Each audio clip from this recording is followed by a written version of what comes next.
Hey everyone, welcome to Topolinski Ranch and welcome to PowerNation at Home. So the first thing you're going to ask is, what in the hell is PowerNation at Home? Well, we thought it would be a good idea, since we're all social distancing, self-quarantined, and obviously working from home, that we should shoot what we're working on in our shops with our own cell phones and this selfie stick that I literally just learned how to use. But I don't have a shop, I have a shed, so you're going to be looking at what I'm working on in my shed. This is a new mini bike engine, and I've gotten into the small engine stuff. It's really cool, and I think you're gonna like it. But we're gonna hashtag this PowerNation at Home, and what that means is we're gonna put it up on our YouTube and our social media. And if you're doing some cool project, do the same thing. Put it up online. Put it hashtag PowerNation at Home, because we want to look at it. So I literally just rolled out of bed, so I'm gonna start working. Actually, I have been up since like 4 a.m. and I've been super excited to work on this. So what do you say we get to it, huh? Get in there. Don't fall out, you dirty bastard. Oh, there it goes.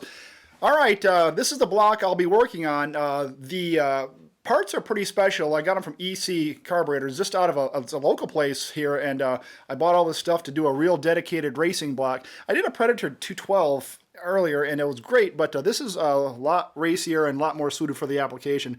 This is a Tillotson racing block. It's a 72mm bore. It's a totally redesigned block. It's been designed to handle high horsepower, high RPM applications.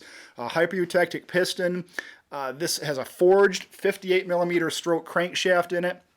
You can see I'm mid-degreeing the cam here. Other parts, I got a 1.2 ratio billet roller rocker set, some cut-to-length push rods, some 36-pound valve springs with automotive-style retainers and keepers, a J207 Tillotson racing head, and this particular one has different valve sizes, 32mm intake, 28mm exhaust, 18cc chamber, and look at those swirl-polished stainless valves. That's pretty cool for a little engine.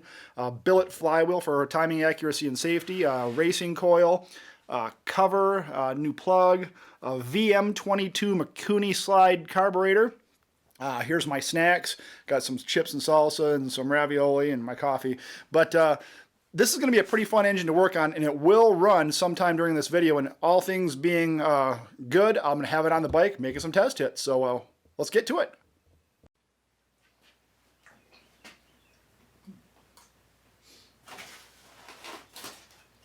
Tech tip, these round tortilla chips fit right in the top of these cans. You know how you always have extra sauce on these?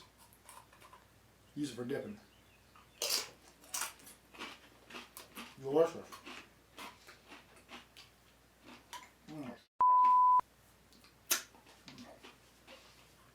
Lunch. Kind of like working from home. This is a short video, so I'm not going to actually show degreeing the cam, but that's how nice that turns over. It's got a low tension ring in it. But I did write everything down when I did it. So here's the spec card that I measured it myself, and I did my own TDC, and everything is in the engine, and so I know this is correct for my measurements. 236.5 on the intake for duration, 238 on the exhaust. 274 and 275.5 lift. Now that's with a 1.0 rocker. With a 1.2, that's going to be more, around 333 thousandths. Lobe separation is 109.25, and the cam is installed at 110.5, so the cam is actually a 1.25 degrees retarder, which that doesn't really bother me for what we're doing, as long as I have valve clearance. Exhaust center line is at 108. Did timing events at 6 thousandths lift, so my opening and closing points, and that can help me figure my overlap. So my overlap is 71 degrees on this particular cam, and then I just noted that I have what valve spring it is and what its rating is. So very important to me to measure everything in an engine. I don't care if it's a forklift engine, a mini bike engine, or an NHRE Pro Stocker. I assemble them all the same. So I can't sleep at night if I don't know the details on what's in the engine. So now that that's done, we're going to continue on.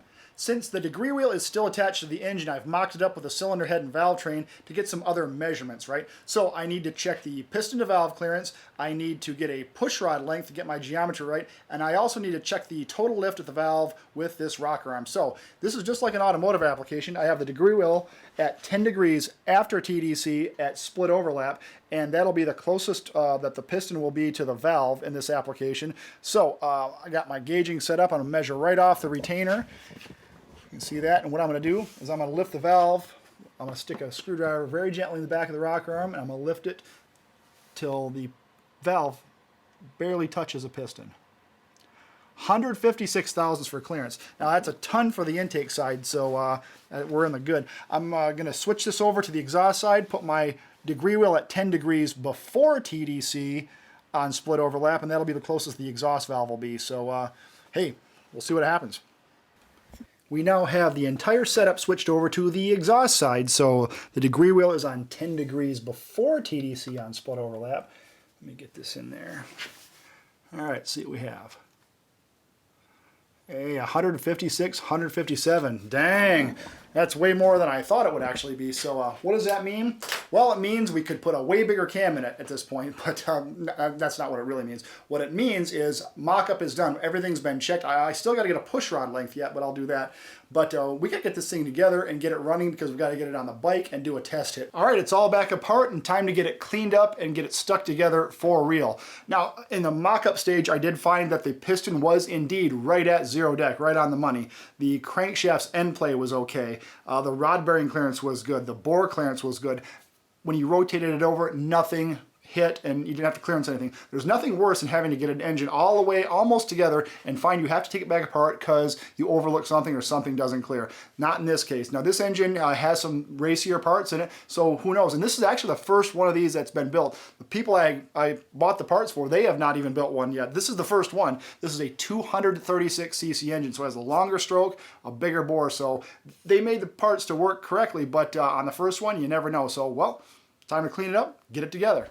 Getting the engine assembled once everything is fit up is pretty straightforward, but that doesn't mean you may or may not run into problems. You can be very careful and try to cover all your bases, but inevitably you may have to fix something. But this one went pretty smooth and I got it all together in under an hour.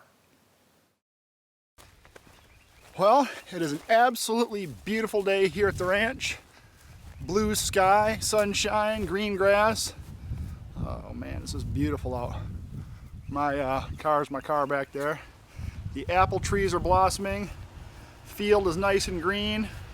We're gonna go out in the shed and let's get a mini bike running. It's gonna be a good day for a test hit. This is what I like to call mean green. This is my Coleman CT200EX. I built a Predator 212 with some racy parts with it a while back, and it actually runs pretty darn fast. It's got a torque converter set up on it right now, but I am going to the jack shaft system with the new engine. So great bike, easy to work on. And this is what's going to be going on it. Looking pretty sexy, if I do say so myself. All put together, valve all lashed up. Everything's adjusted to get it running on the bike. It'll be way easier to get it running on the bike, so it's not vibrating around on a table or something like that. So I'm going to get the bike up on the bench and get to work. This entire video was shot and edited on my cell phone by myself. So other than getting the bike muscled up on the bench and back off the bench, it was pretty easy to do. Now I'm just taking the engine off right here. It's super simple. You unhook the chain, you unbolt the engine, you unhook the kill switch, and basically the engine will come right off. You can do this stuff by yourself. This bike is extremely easy to work on, and it's something that doesn't take up a lot of room. So engine comes off, new engine goes back on. I have all the hardware from when it came off before, and I'm putting the jack shaft assembly from the stock bike back on this engine because I think it might run a little bit better in a high horsepower application. So getting everything bolted back up, super easy, super fun.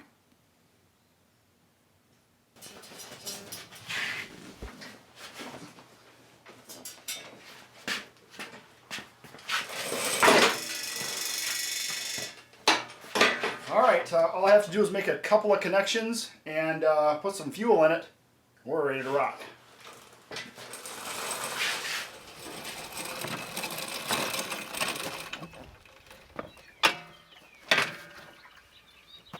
At a 72mm bore and a 58mm stroke, this engine displaces 236 cc's, which is a little over 14 cubic inches.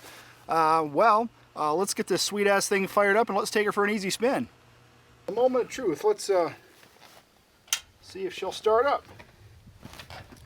Hopefully not take off.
That was a hell of a lot of fun, actually. It wouldn't quite get over 8,200 RPM, so it needs a little bit of carb tuning, but that is a jet change away from being a complete ripper. So on that bike, on that size tire, 8,200 RPM is a little bit over 55 miles per hour, so still not bad. I want to thank everybody for watching. I had a very, very good time building the engine for you guys, and it was fun to do. And on your own projects, if you have them, put them online, put them on your social media, put them on your YouTube, hashtag them PowerNation at home. You know, because we are all in this together. So stay home, stay healthy, stay safe, and work on something cool. Put it up. We'd like to see it. Thanks for watching.